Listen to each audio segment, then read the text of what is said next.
الذين اصطفى أما بعد فأعوذ بالله من الشيطان الرجيم ادع إلى سبيل ربك بالحكمة والموعظة الحسنة وجادلهم بالتي هي أحسن إن ربك هو أعلم بمن ضل عن سبيله وهو أعلم بالمهتدين صدق الله العظيم وبلغنا رسوله النبي الكريم ونحن على ذلك من الشاهدين والشاكرين والحمد لله رب العالمين. Surah Nahl 125, ayah 125. Before we start the translation and the meaning of this ayah, some background that we should understand is that in Islam and in the Sharia of the Prophet ﷺ, there are two very important, very distinct concepts. One is Amr bil Ma'ruf and Nahi Anil Munkar, which is that every Muslim, every individual Muslim, it is necessary for them that when they see an evil, they try their best to stop it. The Prophet ﷺ has mentioned that if you have the authority that you can change it with power, then you change it with power into goodness. If you can at least say something and use your tongue to change it through your words, then do so. And if you cannot even do that, at least in your heart, consider it evil. And that is the ad'aful iman, the least, the weakest possible stage of iman. That is Amr bil Ma'ruf and Nahi Anil Munkar. Command people, enjoin people, encourage people to do good and try your best to stop them from doing evil. That is farz-e ain. That is absolute responsibility of every single Muslim. So when a Muslim would see somebody doing something bad, it is their responsibility that as best as possible, they would try to protect them from doing it. And when there's a time to do something good, then as much as within their reach, within their capacity, they will encourage people to do good. For example, it is time for Salah and you are going to masjid, then it is your responsibility that you would encourage people to go to masjid with you, to pray Salah for you. At that time, you think that the time of Salah is going out, then you would remind them that the time of Salah is expiring, so make sure that you have prayed. This is Amr bil Ma'ruf. This is farz-e ain, farz upon every single Muslim. Nahi Anil Munkar, for example, you see that someone is listening to music, or someone is going and entering into a deal that involves interest or anything forbidden by Allah subhanahu wa ta'ala, then it is your responsibility. If they are under your control, then you stop them with the authority that you have over them, or at least tell them that this is bad. But if it is, even that is not within your reach, then at least in your heart consider it bad. That is farz-e ain, absolute responsibility, individual responsibility of every Muslim. Then there is another concept of da'wat. Da'wat means calling towards Allah subhanahu wa ta'ala. That is something that has to generally go on. Allah subhanahu wa ta'ala has made it a farz, but a farz of in the manner of kifaya, that some people do it, the responsibility is lifted and fulfilled from the whole community. وَلْتَكُمْ مِنْكُمْ ummah. In an ayah of the Quran, Allah subhanahu wa ta'ala has said that there has to be a group among you that keeps on doing this work of yad'oon, keeps on doing the work, does it now and keeps on doing it. This work of da'wah, general calling towards goodness, general calling towards Allah subhanahu wa ta'ala, the deen of Allah subhanahu wa ta'ala. So here in this ayah, Allah subhanahu wa ta'ala is talking about that da'wah. Ud'u ila sabili rabbik. Call towards the way of your Lord. Ud'u ila sabili rabbik. The connection of this ayah to the previous ayat is that in Allah subhanahu wa ta'ala testified the veracity, the authenticity of the prophethood of the Prophet sallallahu alaihi wasallam, told the people how he is the closest and on the way of Hazrat Ibrahim alayhi salatu wassalam. He is muwahhid, he is the worshipper of only one Allah subhanahu wa ta'ala. And now the responsibility of the Prophet ﷺ is that he will keep calling people towards the path of your Lord, your Rabb. Rabb means that creator, that sustainer, that nourisher, that caretaker of every need of everyone with mercy. So the job of da'wah, the job of calling people towards Allah subhanahu wa ta'ala, it is towards the mercy, the caretaking of Allah subhanahu wa ta'ala, that aspect of Allah subhanahu wa ta'ala, Allah subhanahu wa ta'ala being Rabb. So you invite people with love and affection that Allah has done so much to you. Allah has given you so many benefits. Allah has been so beneficent to you, so compassionate to you. He's your Rabb. Call towards your Rabb. Bil hikmah wal maw'idatil hasana. Hikmah means wisdom. Here Hikmah means to say, when you call people towards Allah subhanahu wa ta'ala, do it in such a way that they receive it well, that they accept it well, that it creates an effect and impact on their heart. The problem with people who like to do the work of da'wah, if they are not careful, is that either they have hikmah, or they have maw'idah, or they have neither. Hikmah is that you say it in such a way that the person receives it well. So this includes everything. The Prophet ﷺ is reported to have given his wa'az, his speech, only a few days of the week, not all the time. The Prophet ﷺ has said, before you start calling people towards Allah subhanahu wa ta'ala, assess their situation. Do it according to their situation. Do it in terms that will really affect them, and according to their situation. If they are receptive, then do your wa'az. If they are not, then stop and wait for the appropriate occasion.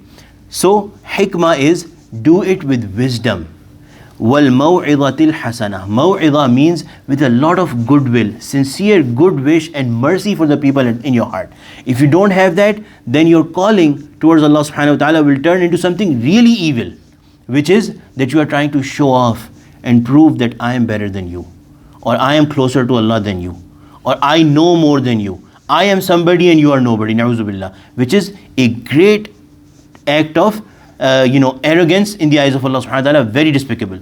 So you should have hikmah and maw'idah.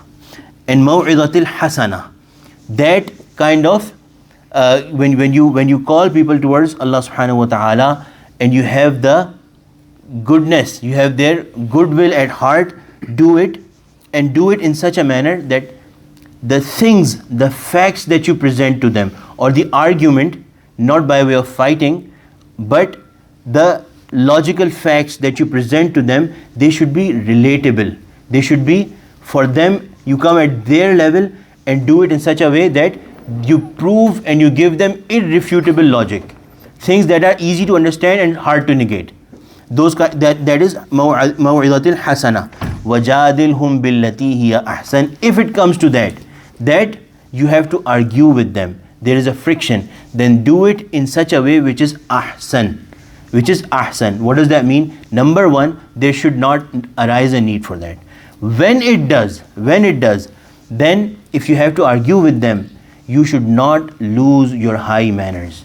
You should not turn from being somebody who is good at heart and has goodwill for them at their heart and really wants them to enter Jannah, and does it with wisdom and in a polite nature. This should not turn to something which is your argument, that you are now fighting with them. Now you are trying to prove them wrong. All of your focus is that you are wrong, I am high, I am better, you are lower.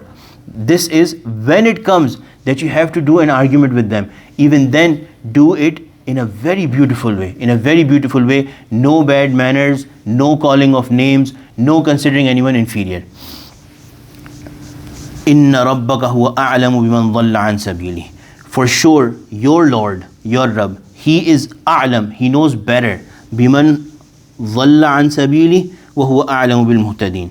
He knows best the one who deviates from his way, and He knows best the ones who are on the right path. Under this ayah, ulama have written that what should be our intention of learning deen? What should be our intention of learning deen? When the intention is that I will call people towards Allah subhanahu wa ta'ala and prove that I am on the right path, I have more knowledge than you, then that attaining of knowledge is a sin as well. That attaining of knowledge for the purpose of showing yourself, showing that I am better, or doing the job of calling people towards Allah subhanahu wa ta'ala by way or in a manner that you consider yourself high and them lower, that itself is a sin. May Allah subhanahu wa ta'ala protect us.